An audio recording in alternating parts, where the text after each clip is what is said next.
Perkenalkan, nama saya Maria Cynthia Brigita Bahi, kelas keperawatan B, program studi keperawatan, Fakultas Kesehatan, Universitas Kristen Indonesia Maluku. Saat ini, saya akan menjelaskan tentang sejarah keperawatan jiwa dan tren serta isu dalam keperawatan. Selamat menyaksikan! Menurut ANA atau American Nurses Association, keperawatan jiwa adalah area khusus dalam praktik keperawatan yang menerapkan teori perilaku manusia sebagai ilmu dan penggunaan diri sendiri secara terapeutik untuk meningkatkan, mempertahankan, dan memulihkan kesehatan jiwa pada fungsi yang terintegrasi dalam kondisi sehat dan sakit. Sedangkan menurut WHO, graduate from a recognized University Nursing School with specialization in mental health, yang artinya lulus dari sekolah keperawatan universitas yang diakui dengan spesialisasi dalam kesehatan mental. Sejarah keperawatan jiwa global. Pertama, abad peradaban. Tentang Hippocrates sebelum Masehi 460 sampai 375.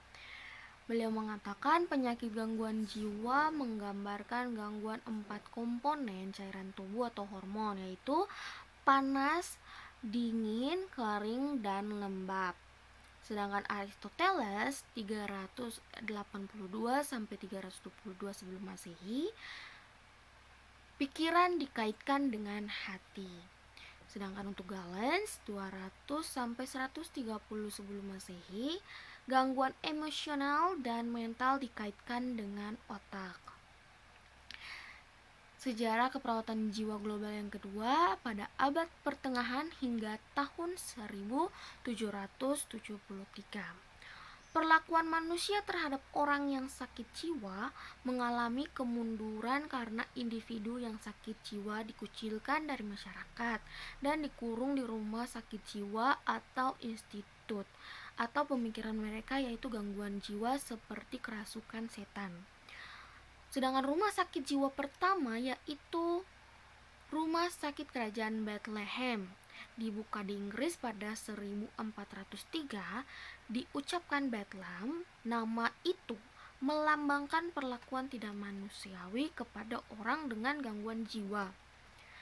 Kemudian yang ketiga, pada tahun 1773 hingga 1956. Menurut Clifford Birds, pada tahun 1876 sampai 193, tahun 1943, menulis kisah tentang pengalamannya sebagai pasien mental. Kemudian ada Emil Kraepelin pada tahun 1910, ada Harry Stack Sullivan pada tahun 1920. Kemudian yang gambar tengkorak, lobotomi frontal manusia pertama dilakukan pada tahun 1936. Fountain House, sebuah pusat rehabilitasi psikiatrik untuk klien yang sakit jiwa, didirikan di New York City pada tahun 1947. Dan menurut Peplau pada tahun 1956, sejarah perkembangan keperawatan psikiatris juga dimulai pada tahun 1973. Fenotiazin diperkenalkan di Amerika Serikat antara tahun 1952 dan 1960-an untuk mengobati gejala utama psikosis, kemungkinan klien untuk lebih responsif terhadap perawatan terapeutik. Kemudian yang keempat, perkembangan sejak 1950-an. Presiden George W.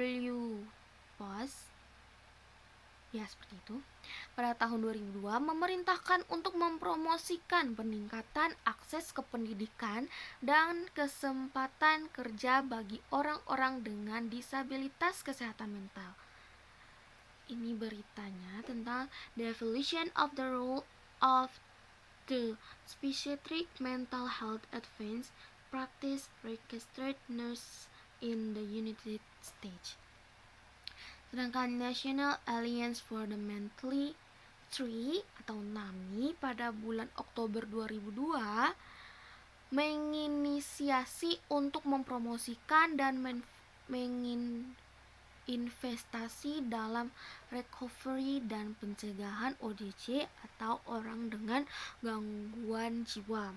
Pada abad ke-20, keperawatan jiwa mulai berkembang sebagai spesialisasi klinis dengan studi lanjut dalam program master dalam keperawatan jiwa. Spesialis klinis dan praktisi keperawat memperoleh pengetahuan yang expert dalam perawatan dan pencegahan masalah kejiwaan. Sejarah keperawatan jiwa di Indonesia.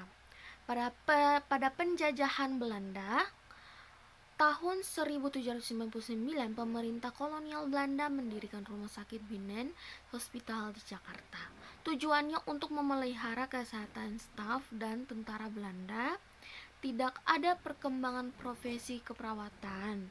Setelah penjajahan Inggris dan kembali ke tangan Belanda, kesehatan penduduk Indonesia menjadi lebih baik.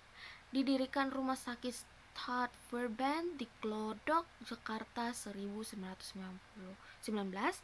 Sekarang RSCM, RSPGI Cikini, Rumah Sakit Santo Carolus, Rumah Sakit Santo Boromus, Rumah Sakit Elizabeth, berdiri sekolah perawat setelahnya. Pada penjajahan Jepang tahun 1942 sampai 1945, zaman kemunduran dan kegelapan bagi keperawatan. Pemerintah Jepang mengambil alih pemimpinan rumah sakit. Wabah penyakit karena ketidaksediaan obat. Kemudian pada penjajahan Inggris tahun 1812 sampai 1816, semboyannya kesehatan adalah milik setiap manusia. Upaya memperbaiki derajat kesehatan pribumi, merawat ODJ dan tahanan. Zaman kemerdekaan, 4 tahun pasca kemerdekaan, pendirian rumah sakit dan balai pengobatan. 1952 berdiri sekolah keperawatan. 1062 Departemen Kesehatan mendirikan Akbar. 1985 UI mendirikan PSIK di Fakultas Kesehatan. Setelah itu berdiri PSIK lainnya di Unpad, UGM, Undip, Unhas, dan lain-lain. Perubahan sosial ekonomi. Pada dua gambar di sebelah saya dijelaskan bahwa gambar pertama kita bekerja atau membuat sebuah proyek itu menggunakan diri sendiri atau ya dengan tenaga sendiri. Seperti kita memetik daun teh menggunakan tangan. Tapi untuk zaman sekarang tidak menggunakan. Memang sebagian besar ada yang menggunakan tangan, tapi sebagiannya juga ada menggunakan benda-benda canggih. Seperti pada gambar di bagian sebelahnya, ketika perubahan sosial ekonomi itu terjadi, maka sudah ada banyak barang-barang canggih yang diciptakan, maka juga banyak perubahan yang terjadi dalam proses pekerjaan dan banyak perubahan yang terjadi dalam sebuah perusahaan ya. Perubahan demografi. Perubahan demografi yang gambar pertama extended family, yaitu keluarga besar di mana ada adik, kakak, ibu, ayah, kemudian ada nenek dan kakek. Sedangkan nuclear family yaitu inti keluarga di mana hanya ada ibu, ayah, adik dan kakak atau anak-anak. Kemudian kurang peduli banyak lansia yang kesepian, maksudnya adalah di mana ketika kita berkumpul dengan keluarga besar maka akan ada cucu, anak mantu dan anak kita sendiri. Sedangkan saat kita tidak ada acara dan lainnya atau ketika Natal, Ramadan itu maka seorang lansia akan merasa anak-anaknya tidak peduli kepada mereka karena semua sudah berpisah rumah dengan orang tua mereka atau kakek nenek gitu. Dan banyak lansia yang merasa anak-anaknya tidak peduli. Terus mereka banyak merasa kesepian karena semua mengikuti anak-anak mereka, seperti cucu-cucu mengikuti anak mereka untuk tinggal di rumah yang lain atau bertugas di tempat yang jauh. Tren penyakit. Pada estimasi proporsi PTM sebagai penyebab kematian di beberapa negara, CRO dalam kurung WHO pada tahun 2014. Kardiovaskuler di Indonesia 37%, diabetes 6%, kanker 13%, cedera 7%, pernafasan kronik 5%, dan PTM yang lainnya 10%. Di India pun 26%, kardiovaskulernya, diabetes 2%, kanker 7%, cedera 12%, pernafasan kronik 13%, PTM yang lainnya 12%. Thailand 29% untuk kardiovaskuler, diabetes 4%, kanker 17%, cedera 11%, pernafasan kronik 9%, PTM lainnya 12%. Myanmar kardiovaskuler 25%, diabetes 3%, kanker 11%, cedera 11%, pernapasan kronik 9%, PTM lainnya 11%. Nepal kardio 22%, diabetes 3%, kanker 8%, cedera 10%, pernafas kronik 13%, PTM yang lainnya 14%. Sri Lanka kardiovaskuler 40%, diabetes 7%, kanker 10%, cedera 14%, pernapasan kronik 8%, PTM yang lainnya 10%. Untuk Bangladesh kardio 17%, diabetes 3%, kanker 10%, cedera 9%, pernafasan kronik 13%, PTM lainnya 18%. Untuk penyakit infeksi ada penyakit jantung, kanker, dan gangguan jiwa ditambah dengan COVID-19. Untuk perkembangan teknologi, yang pertama perkembangan teknologi itu sangat cepat. Karena semakin bertambahnya tahun seperti tahun ini akan ada teknologi yang maju lagi, kedepannya juga akan lebih maju dan lebih maju. Untuk perawat harus punya kemampuan dalam menggunakan komputer karena dengan perkembangan teknologi yang ada, perawat juga tidak boleh kalah dengan pekerjaan yang lain karena perawat itu juga penting untuk mengikuti tren. Distance learning. Konsumen sekarang sudah punya pengetahuan lewat internet tentang kesehatan dan berbagai penyakit. Konsumen semakin tertarik dan mempunyai pengetahuan tentang promosi kesehatan dan juga pencegahan penyakit. Perawat harus memahami perubahan peran konsumen ini dan mempunyai keterampilan yang memadai dalam menolong klien dan keluarga untuk memaksimalkan peran mereka dalam merawat klien di rumah. Adanya organisasi atau gerakan konsumen, misalnya Hearing Voice Network, komunitas peduli skizofrenia. Berikut inilah adalah informasi yang disajikan kepada publik melalui layanan publik seperti video, situs web, pamflet, dan iklan seperti ini. Seperti itu.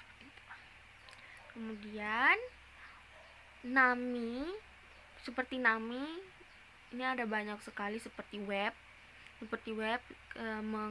mempromosikan kesehatan melalui web, internet. Itu juga bisa dilakukan oleh perawat sendiri untuk promosi kesehatan agar klien atau pasien bisa mencarinya langsung di internet saja. Mental health care change.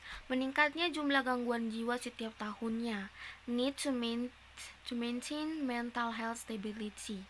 Meningkatnya pengetahuan masyarakat tentang gangguan jiwa. Adanya mental health global action programmer. Kemudian perubahan perawat perubahan program pembelajaran bagi perawat jiwa, kemudian pentingnya meningkatnya riset evidence based. Isu dalam keperawatan jiwa. Isu dalam keperawatan jiwa, kurangnya evidence based. Sulit untuk menjustifikasi secara ilmiah tindakan keperawatan. Pembagian peran tidak jelas, menjadi perawat jiwa bukan merupakan pilihan. Isu dalam etika pelayanan. Etika dalam pelayanan seperti orang mengatakan bahwa dalam pelayanan keperawatan kepada ODJ itu seperti yang ada di gambar ini, mereka seperti berada di dalam penjara atau seperti di atas tempat tidur, mereka akan diikat seperti itu. Kesimpulan, berkaitan dengan tren dan isu sebelumnya, perawat perlu meningkatkan kualitas pelayanan melalui riset yang mendukung justifikasi untuk tindakan evidence based. Karenanya, pendidikan perawat jiwa harus selalu ditingkatkan. Sekian dari saya, semoga dapat memahami apa yang saya jelaskan sebelumnya. Terima kasih, sampai jumpa.